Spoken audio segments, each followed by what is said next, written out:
Assalamualaikum warahmatullahi wabarakatuh. Hello special people. Welcome to the 12th episode of SPE Talks by SPE STM Migas Balikpapan Student Chapter. Di episode kali ini, kita akan membahas topik yang relate banget buat mahasiswa teknik perminyakan. Terlepas dari adanya transformasi era transisi energi yang akan terjadi ke depannya, maka banyak pertanyaan yang sering muncul seperti bagaimana sih prospek industri minyak dan gas bumi di masa depan? Kira-kira masih layak atau tidak apabila kita menempuh pendidikan lebih tinggi di petroleum engineering? Lantas, seperti apa kurikulum anak perminyakan ke depannya? Dan juga di topik kali ini kita akan memberikan gambaran tentang apa yang harus dilakukan oleh kita sebagai mahasiswa teknik perminyakan untuk bisa menyesuaikan dan juga start planning pathway karir kita dalam era baru ini. Tentunya, semua pertanyaan-pertanyaan ini bakal dijawab oleh speaker keren kita kali ini dalam topik SPE Talks, yaitu The Future Petroleum Academia in Energy Transition. Sebelumnya, perkenalkan, nama saya Putri Diva sebagai host di SPE Talks kali ini. Dan tentu saja saya tidak sendiri karena saya ditemani oleh Mas Richard Arnold yang akan menjadi speaker kita pada SP Talk di kesempatan ini.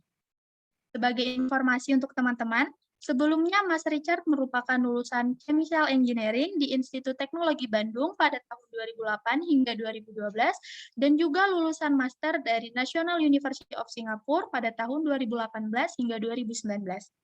Mas Richard memiliki pengalaman lebih dari 8 tahun sebagai reservoir engineering. Hingga saat ini, Mas Richard bekerja sebagai reservoir engineer di Medco INP Indonesia dan sebagai part-time lecturer petroleum engineering di Tanri Abeng University. Wow, keren banget ya teman-teman. Oke, kalau gitu langsung saja kita sapa Mas Richard. Halo Mas Richard, apa kabar? Halo teman-teman, puji Tuhan kabar baik. Semoga sehat-sehat semua ya. Baik Mas, Alhamdulillah. Oke, kalau gitu tanpa berlama-lama lagi, kita langsung masuk inti pembahasan ya Mas. Siap. Oke, untuk pembahasan pertama, apakah saat ini energi baru terbarukan bisa langsung menggeser energi fosil? Oke, saya coba jawab ya. By the way teman-teman, ini bisa dibilang pendapat saya ya, yang bisa benar, yang bisa setengah benar, yang bisa salah gitu ya. Tapi saya akan coba jawab berdasarkan observasi yang ada gitu ya, dan sebaik pengalaman atau pengetahuan yang saya tahu. Nah, pertanyaan pertama ini menarik nih. Apakah saat ini energi baru terbarukan bisa langsung menggeser energi fosil? Jawabannya gampang, tentu saja tidak, gitu ya.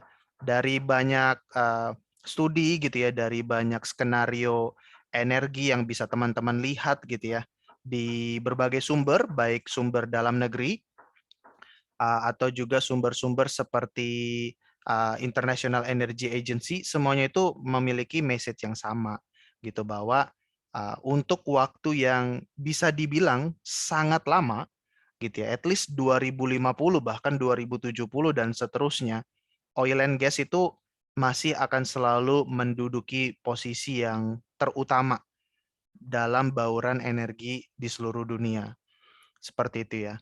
Jadi untuk overall seluruh dunia oil and gas belum bisa tergantikan sebagai energi yang paling dibutuhkan, yang paling banyak dibutuhkan oleh peradaban. Mungkin persentasenya akan berubah ya, by percentage akan berubah karena nanti sumber energi dari terbarukan pasti akan semakin banyak. Kalau persentase mereka meningkat, pasti persentasi oil and gas, persentasi dari fosil akan turun. Itu kalau dari percentage. Tapi kalau by mass atau by volume, secara volume atau secara massa, itu bisa dibilang nilainya masih besar banget. Oil, gas, and coal, batu bara.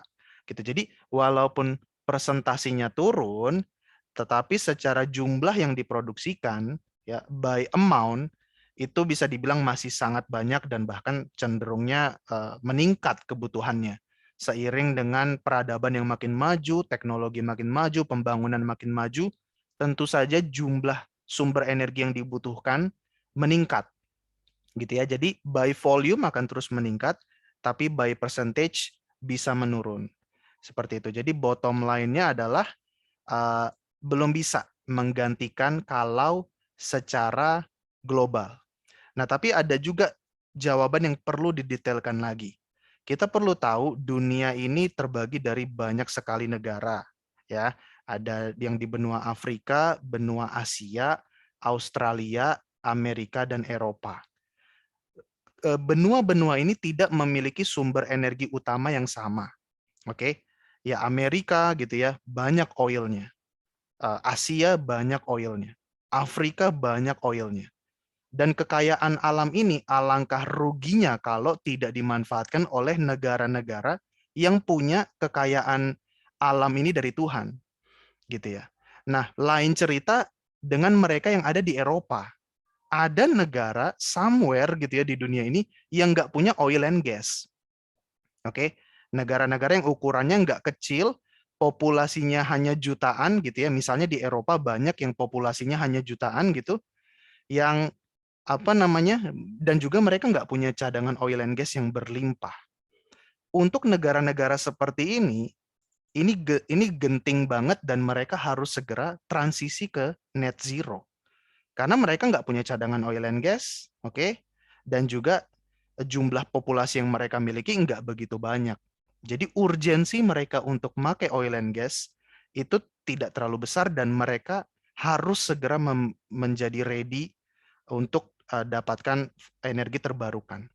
Tapi apa yang terjadi di mereka nggak bisa serta-merta terjadi di Indonesia, yang jumlah populasi kita ratusan juta, dan yang secara fakta kita punya oil and gas. Ya, artinya apa yang mereka lakukan di sana, itu nggak bisa kita contek 100% gitu. Kalau mereka nggak punya oil, populasi sedikit.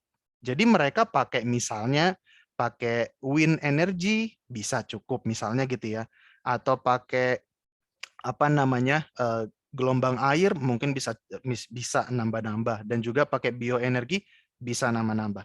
Kalau Indonesia mau mengandalkan itu nggak akan bisa gitu ya. Populasi kita sangat tinggi, jadi mau nggak mau kondisi geografi kita, kondisi populasi kita, dan kekayaan alam kita mengarahkan kita untuk tetap memakai oil and gas. Dan ini bukan Indonesia aja. Negara-negara lain banyak yang kasusnya juga seperti itu. Bahkan kalau kita lihat negara-negara di Afrika, masih terlalu berat kalau mereka harus segera pindah ke renewable energy 100% gitu. Karena secara teknologi, secara infrastruktur, mereka cenderung belum seredi negara-negara yang lebih maju gitu ya. Jadi again, bottom line-nya secara global renewable energy itu belum bisa menggeser energi fosil. Di negara-negara yang udah maju dan populasinya kecil dan yang memang nggak punya oil and gas energy, nggak punya coal, tentu bisa. Tapi bagi majority negara lain, hal ini belum bisa terjadi. Jadi seperti itu poin dari saya. Terima kasih.